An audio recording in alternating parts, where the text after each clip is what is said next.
May it please the court, the state would call Mr. Carlo Jimenez. I'm sure you've already been sworn. Have a seat. Good morning. Good morning. Sir, would you please state your name for the record? Yeah, my name is Carlo Magno Leon Jimenez. And Mr. Jimenez, by whom were you employed? The Natchitoches Parish Library. Okay, and do you know the address to the library? Yeah, it's 452nd Street. How long have you been so employed by the Natchitoches Parish Library? Roughly, 9 months. 9 months? What position do you hold? I'm a part-timer. And what is your position? Library clerk. What is your duty as a library clerk? To help patrons with whatever needs they have to keep the library, keep the books organized and everything, a well shelf. You help patrons with books? Yeah, with books if they need to find books. If they need help with a lab, Googling stuff or writing down stuff, so just whatever needs they have. Are you required to give direction to patrons of the library from time to time? Am I required to what? Give directions? Give directions, yeah. That's like your house? It's your workplace? Yes, sir. Do you observe what happens in your workplace? Uh-huh. Yes, sir. As part of your job description or your scope, are you expected to maintain some semblance of order? Yeah. Yes, sir, of course. So is it often that you have children in and out of the library? Yeah. On the first floor mainly, yeah, that's the children's area, yes, sir. Sometimes do they get a little noisy?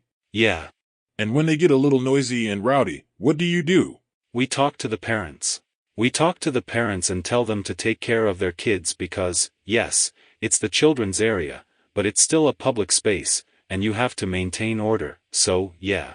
And sometimes do you ever have an opportunity where the kids are maybe kind of by themselves, some of the older kids? Yeah. Well, at that point then if you're older, like 15 or so, I tell them myself. But in all honesty, I think I've only had to say it once. Sure. In all 9 months. But if the need arises you would walk over and say it myself, yeah, and ask them to please be quiet, because we're in a public library and people need to concentrate. So it's not unusual for you to observe the activity in the library and observe what people are doing? It's part of my job. I have to be observant all the time. Absolutely. So on about January 22nd, 2022, was there any such incident that you recall? Yes, sir. What do you recall? Yes, sir. Why do I recall? What so you recall? Yeah, okay. Well, I remember that day. It was Saturday, very slow Saturday actually. Not many patrons, maybe like 3 or 4 patrons on the second floor. That's where I was working. And it was lunchtime, and I was with my boss, Mrs. Rosalind. Who is your boss? Mrs. Rosalind Parker. Okay. Yeah, I was with my boss, and we noticed that someone came from the stairs that connects the first floor with the second floor, through those stairs, and they were just walking by. And I was doing something else. I think I was looking for books on the computer and then my boss, she said, "Hey, sir, is there anything I can help you with?" And in a very rude manner this person said, "Is there anything? There's nothing you can help me with." Like, very, very rude. Very, just not nice to her. And you heard that? Yes, I heard that. So she was like, "Oh, okay." Did you say anything to him? No, I never talked to him. Never. And then, so you want me to keep going? No, keep going. Okay. So after that happened my boss said, "Okay, sir, I just wanted to help you, okay." And then he wasn't making eye contact at all. I didn't really, I knew he was white, but I didn't really see his face. The only thing I really noticed, and it's kind of like what caught my attention, is the fact that he had 2 backpacks, one on his back, and he was holding one on his right hand. I want to say. My voice is shaking because it's cold. I'm sorry, but, and then he proceeded to walk towards the back where we're supposed to install a coffee machine. And he walked that way, and then he didn't go towards the area where the coffee machine is going to be at. That would be to his left. He walked towards the right, and he kept looking up the whole time. And at the time when I gave my statement, I couldn't find the word that I wanted to say, but he was kind of to me he seemed like he was casing the place, okay? Because he was looking up and looking at the cameras and stuff. And the really strange thing that happened was the fact that when he got to where we used to have our DVDs, we have an emergency exit right there, and he did not notice the DVDs at all. He just looked at the emergency exit up and down, and he did this, and then he walked back. And for the record, you're nodding your head up and down? Huh? You were nodding yours. He looked up and started nodding? Yeah, nodding, yes sir, like up and down, and then he nodded his head like this. And then he went back the same way around like this, and then he went to the area where we're going to have the coffee machine. There's a desk right there. I went back to the circulation desk and... I object. What's your objection? I'll leave that at the court's discretion. No, you have to give me a reason you're objecting. This is irrelevant. What is irrelevant? To the arrest, the statement that it doesn't... Judge, with all due respect, what he's doing is establishing the prima facie grounds for which the eventual arrest took place. It's absolutely central to the resolution of this matter. I would say so. It's relevant in his statements of what he's seen. What he describes your behavior to be is his personal opinion on the circumstances. I think that's can amount to a lot, whether or not there's reasonable suspicion. But yeah, so I'm going to overrule your objection. You can continue. Okay, so he went back to the area where we're going to install the coffee machine, and I went back to the circulation desk. And I told my boss there's something weird, and she said, yeah, feel very unsettled. You know, she wasn't feeling okay, and I could see it in her face. And she said, I'm just going to call the police. I'm going to step out. You stay right here. I'm going to step out, and I'm going to call them and just stay outside in case we have to. Actually call them to come inside the building. They're ready, right there. So I said, okay, I stayed there. I was doing some stuff. I was checking in books. Whatever, I was doing that. And then she came back, but before she came back, I started noticing that he was like banging on the desk, and like there were things just like being put on the desk really loudly. And honestly, I'm just going to be honest with you, Your Honor, I was very scared for my life, because I've watched the news and this whole time I thought he was putting together a rifle or a gun. Like, of some sort. And I was just very scared, and I didn't want to go back there. Then my boss came back and she said, what's that? And I said, I don't know, but, hey, I have these books to shelve, and I can go towards the back, and then I can tell you what he's doing. So I went towards the back. I was shelving the books, and I was just like looking at him like this, and he couldn't. You were looking out the corner of your eyes? Yes, I was looking out the corner. Without looking at him directly? Yeah, I was doing that. Thank you. And so I was looking like that, and I could tell that he was taking things out of his backpack, but I couldn't tell what it was because there was a plant right there, and I couldn't see very well. But I went back to the circulation desk, and I told her, my boss, Mrs. Rosalind, I told her he is taking things out of his backpack, and he's putting them on the desk. I have no idea what it is, and, yeah, that's what I told her. She said, okay, I'm going to tell them to come in. I'd like to object. He has no written statement that was provided.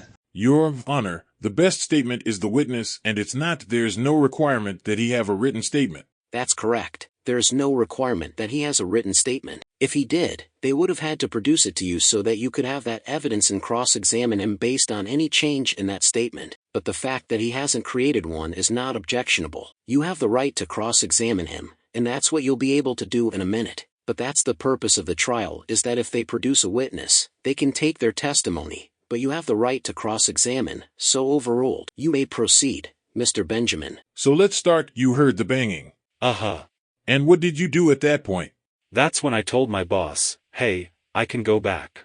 I have to shelve these books in that area, and I'll go, and I will go see what he's doing. And she said, perfect, do that. That's what I did, and I was looking out the corner of my eye. And I saw him taking things out of his backpack, and I couldn't see what it was because there was a plant in the middle, and I couldn't see it very well. So I just went back to the desk, and I told her, hey, he's taking things out of his backpack. I have no idea what it is. Mr. Jimenez, were you afraid? Yes, very. Were you afraid for what you did not know, the unknown? Uh-huh, yes, and it was the attitude from the very beginning, just the attitude, the way he talked to my boss. She talked like this, like very sweet, like I have no idea why would someone be rude to her, you know, and just the tone of his voice from the very beginning. There was something unsettling about him. So is it fair to say, I'm asking, Is it fair to say that both the tone and demeanor of the defendant, coupled with what you did not know but heard the banging of something on the desk you couldn't see, also with the going to the different exits, did all of that come together to make you fearful? Yeah, of course. And did all of that make you feel like something was suspicious? Yes, sir. Did you feel like? Objection. Leading. I'm going to sustain that. That is a leading question. You can rephrase it. Okay. So you've indicated several things. What made you feel, you said, weird? Uh-huh. Tell me what those weird things were. That I was experiencing. You said, weird. You said you felt weird about it. What did you feel weird about? The way he talked to my boss. We already went through it. The way he talked to my boss, the fact that he was casing the place and looking at the cameras where we have them. And then the fact that he nodded when he saw the emergency exit. He looked up, and down, and then he did thus. That was very unsettling, and it was weird. Yes, we've had patrons that they act weird, but at least they pretend they are getting books. They take books from the shelf and they do this, you know. He was not acknowledging the books or the DVDs or anything. And again, that made you fearful? Yes. Where did you wait? I'm assuming someone made a call to the police? Yeah, it was my boss. And where were you then? I was at the circulation desk, because she told me to stay there. And were you watching the defendant? I couldn't see him. He was in that area where. But were you listening? Yes, I was listening. The banging, yeah. The banging went on continually? Uh-huh. You have to answer yes or no. Yes. Sorry. Yes, sir. The banging continued? Yes, sir. And you kept listening to hear? Uh-huh. You got to answer yes or no. Yes, sir. Now, at some point you talked to the police, correct? That day, no, I didn't. But at some point, did you talk to the police at the police station or anything? They asked me to come in for a statement, but it wasn't the same day, no, sir. Was that statement recorded? Yes, sir. Okay. On video? Yes, sir. And do you recall that statement? Yes, sir. Okay, Your Honor, I'd like to key up if we could. I'd like to object to the video. Okay. Objection. It is irrelevant. Okay, how so? The interview happened long after the incident. We just had Mrs. Parker's video played after her testimony. What is the difference between the two for you? We could compare on the scene his testimony, which there is none, to later, which possibly could have been coached. Right, but I mean her testimony here as well as her testimony in the video, his testimony here as well as whatever is on this video. So I mean I'm going to overrule your objection, because it's relevant and it's incredibly similar to what we just did for your arguing with Mrs. Parker. So if I allow it for you, which I did, I'm going to allow it for Mr. Benjamin for Mr. Jimenez, the video as well as his testimony. You have a right again to cross-examine him once Mr. Benjamin has finished. Your Honor, it's all about the timeliness for reasonable suspicion. I'm attacking the creditability of the timeliness of the police evidence. Right, you're right, and that's your case, but you'll have the opportunity to do so when you cross-examine him. But the thing is, as we allowed this for Mrs. Parker, I'm going to allow this for the state. I'm not going to allow it for you, and then not allow it for Mr. Benjamin. So I'm going to overrule your objection and allow you to play the video of Mr. Jimenez's statement. Your Honor, I'd like to mark I believe it is State's Exhibit 3 or City Exhibit 3. And that will be your video statement? And that will be the video statement of Mr. Jimenez. We're going to cue it up, so that we can all hear in a second. You may have to key it up again. I'd like to... Pause a second. I withdraw my objection. I was going to object. Okay. You can go ahead and play. Y'all move closer if you need to hear it.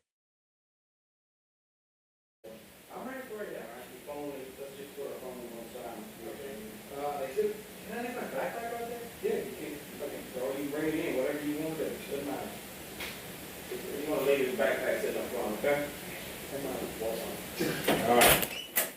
You say you wanted me to turn it off? Can you just put it on silent? It'll be fine. You'll just have a seat in that brown chair right there, please, sir. You want me to wear my mask?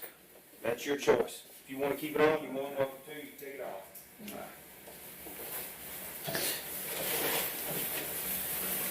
Alright, give me just 1 second, I'll be right back. Yes, sir.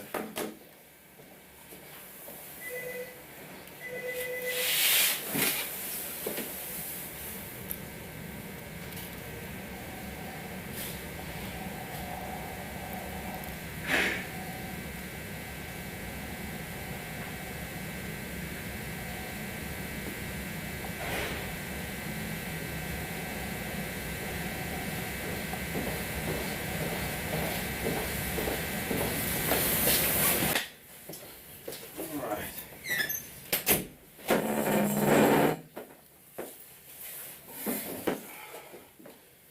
Okay, sir, if you would, just give me your full name, date of birth and age, and your address, please.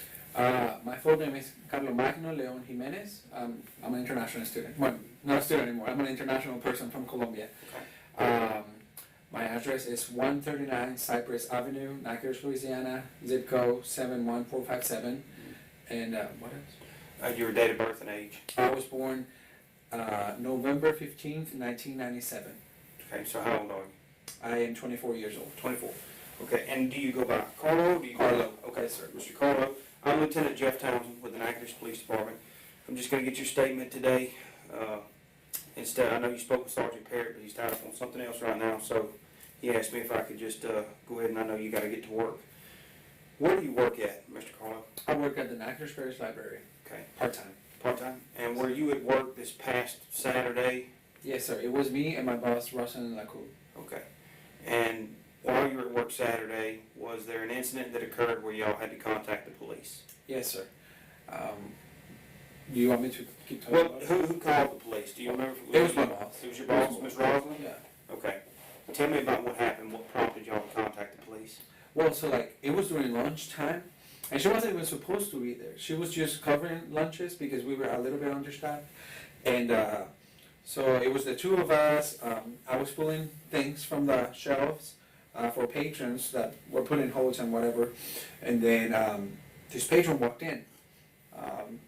He walked in, he came through the stairs that connect the first floor with the second floor, and then he walked in, and he didn't look to the right where the circulation desk is at.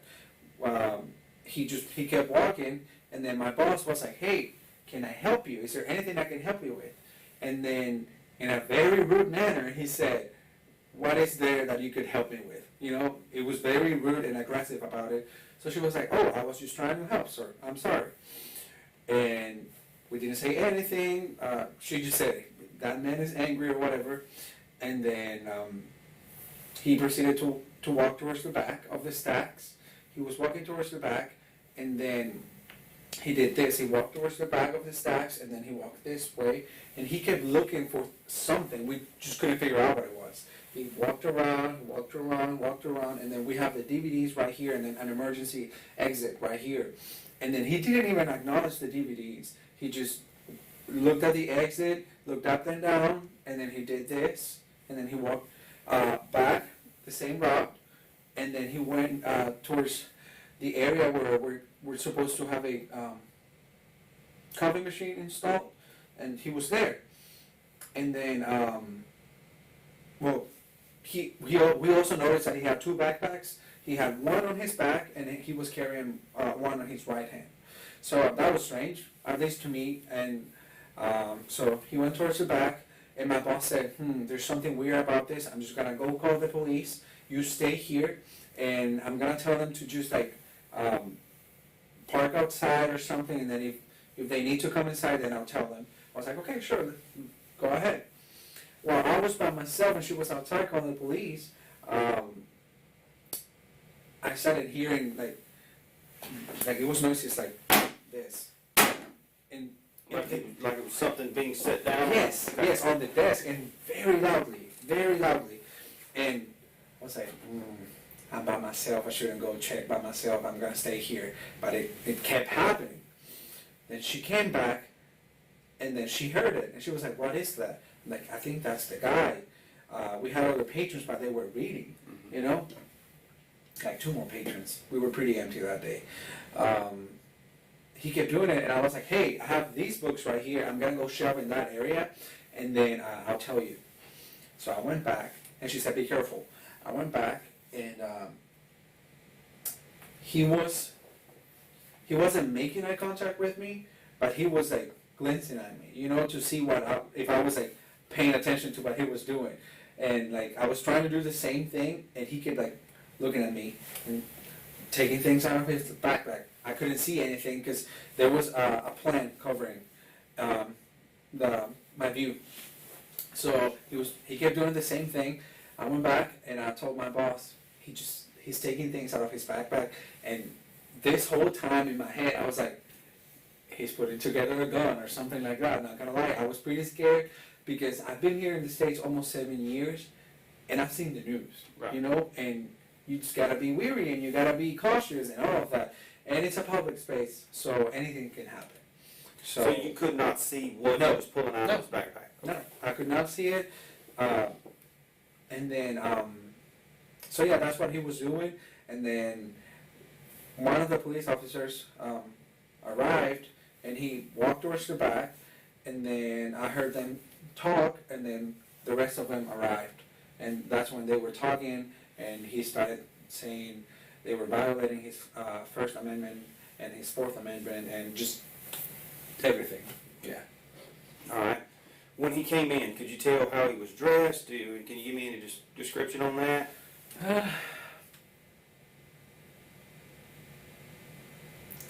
He was wearing jeans.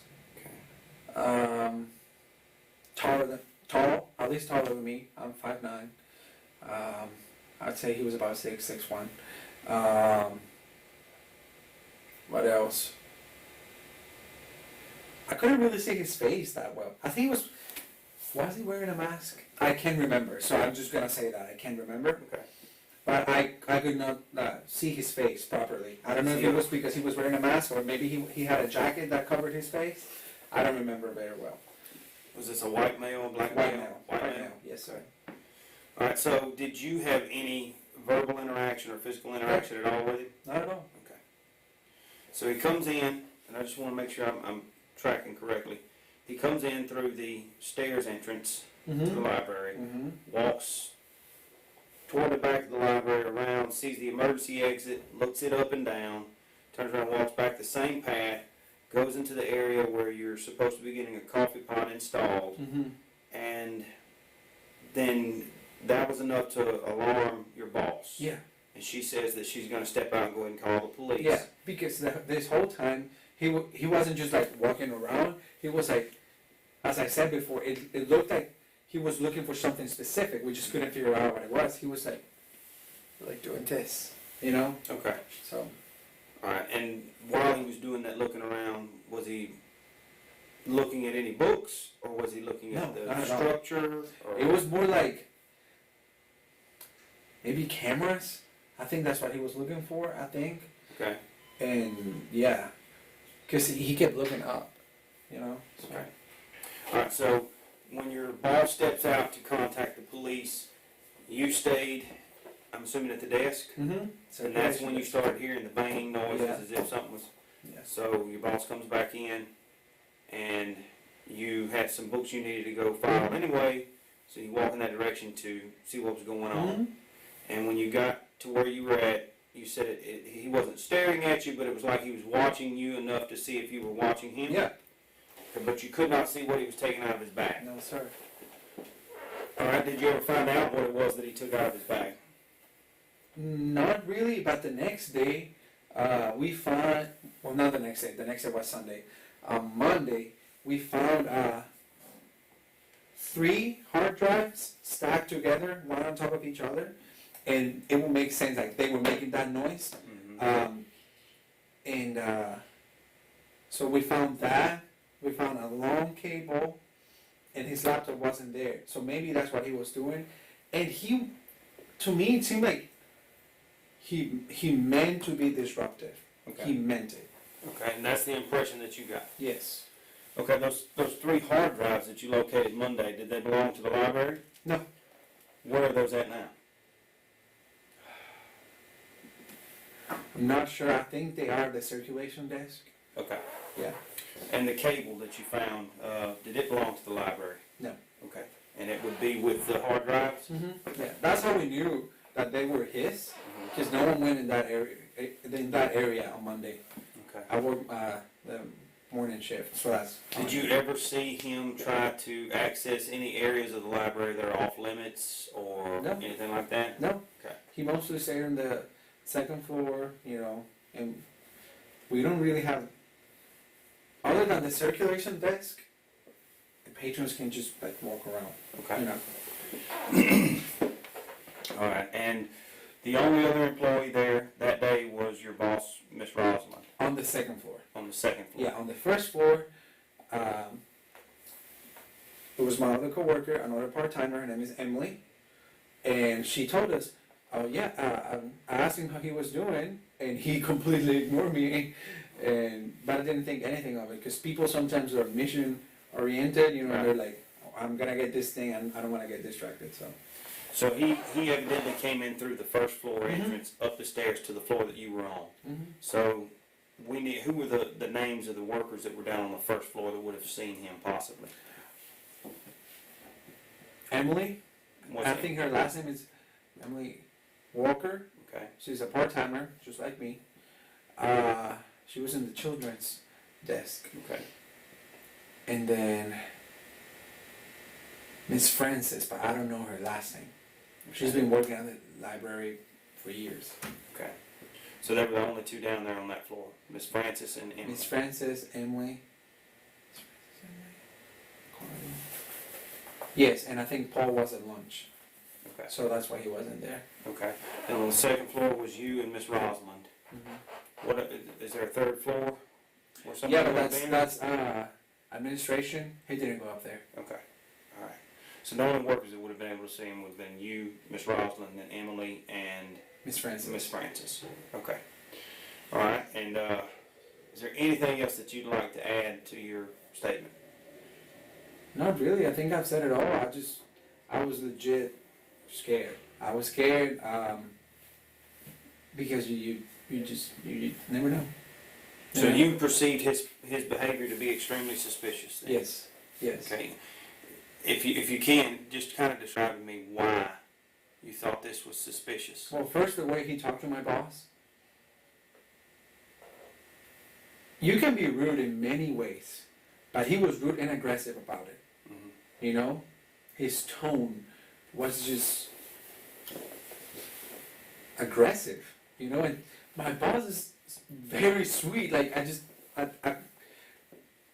that threw me off. Okay. You know, that, and then the fact that he was looking at like the exit door and everything. I'm like, in my head, like I was making a scenario. You know, I'm like, maybe he wants to start something. He has a gun or something like that, and he was looking for the closest exit.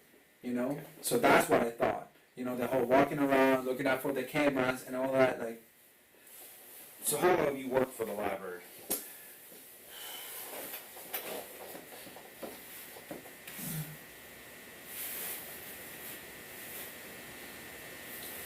$5.5 months, roughly. Okay.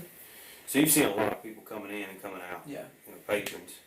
Is the behavior that this gentleman exhibited Saturday, is that consistent and common with behavior you've seen from other patrons in the past? No, we had one patron followed Emily actually, but that was taken care of. You know, he was just being like, wherever she would go, he would go in the same area and all of that. But that was taken care of. You know, that was fine. And at least he like picked up books and he would like walk around with a book. You know. But you've not noticed anyone else that came in to appear to be looking at exits and cameras or anything like No, that? sir. No, sir. Okay. All right. Anything else? No, that's it. Okay. I'm going to conclude your interview. Today's date is Thursday, January 27th, 2022. The time now is 11:54 a.m. All right. All right. Is there anything else you need me to do, or? No, I'm just going to let you come right up here and have a seat. You can, if you want to, you can give your ride a call and let them know you're done. All right. And as soon as they get here, you'll be good to go. All right. Thank you, sir. Thank you very much. It was very nice to meet you. We'll be in touch if we need anything else. All right.